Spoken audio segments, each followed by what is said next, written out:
আজকে বর্তমান সিচুয়েশনে যদি অর্থ সেভিংস করা না যায় বা অর্থ যদি সমস্যা থাকে আপনার বা অর্থ ঋণ থাকে, তাহলে আপনি কোনোভাবেই আপনার সংসারে মেনটেনেন্স করতে পারবেন না। কর্মে বাধা হলেই অর্থ সমস্যা হবে। বিভিন্ন সমস্যা থাকবে, তার মধ্যে অর্থ সমস্যা মেইন সমস্যা।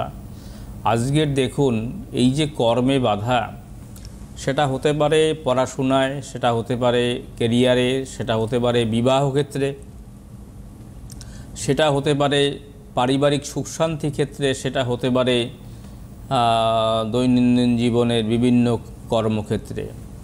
তো এই যে বিষয়গুলি, এটা নিয়ে আজকে আমরা নিশ্চয়ই আলোচনার মধ্যে যাব। যাদের লগ্নে শনি সপ্তমে মঙ্গল বা সপ্তমপতি অষ্টমে অবস্থান করছে বা শনিবার মঙ্গলবারে জন্ম, তাদের অর্থ সমস্যা, কর্মে বাধা। যাদের লগ্নে শনি কেতু বা অষ্টমে শনি কেতু বা দশমে শনি কেতু, তাদের কর্মে বাধা, তাদের অর্থ সমস্যা, কর্মে বাধা। যাদের চতুর্দশী অমাবস্যায় জন্ম, তাদের অর্থ সমস্যা, কর্মে বাধা, বিবাহ সমস্যা। যাদের অষ্টমী নবমী তিথি জন্ম, তাদের জীবনে বহু রকমের বাধা শেষ করা যাচ্ছে না। তো এই বাধা নিয়ে যদি আপনি উপেক্ষা করেন, অর্থাৎ এই বাধা নিয়ে যদি আপনি বসে থাকেন, তাহলে কিন্তু আপনার জীবনে কোনোদিনই সুখ শান্তি ঐশ্বর্য বা আপনার স্বপ্ন পূর্ণ হবে না। এই স্বপ্ন পূরণ করতে গেলে আপনার এই সমস্ত জায়গাগুলি ঠিক রাখতে হবে।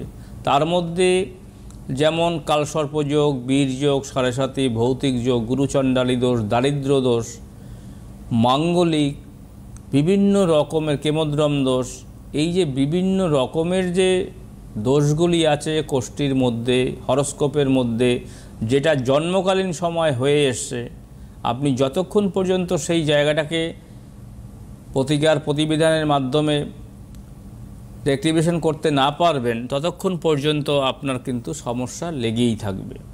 সমস্যা আপনাকে ছাড়বে না। আপনি সমস্যায় ছাড়তে গেলেও সমস্যা কিন্তু আপনাকে ছাড়বে না। তো আজকের আমরা লাইভ ফোনিং অনুষ্ঠান, আমরা নিশ্চয়ই লাইভে যাব। যদি কেউ থাকেন নিশ্চয়ই ফোন করবেন। আর একটা কথা বলবো, যারা পার্টিকুলার সমস্যায় ভুগছেন, যাদের সমস্যা আছে, তারাই চেম্বারে আসবেন। শুধু জেনে বুঝে লাভ নেই।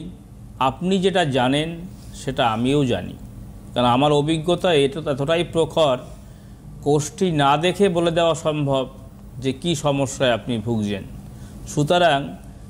সুতরাং আপনাকে যারা সমস্যায় ভুগছেন, তারা চেম্বারে বুকিং করে, অনতিবিলম্বে বুকিং করে সরাসরি আপনারা চেম্বারে আসবেন, প্রতিকার নেবেন, যে কোনো সমস্যার গ্যারান্টি সমাধান পাবেন।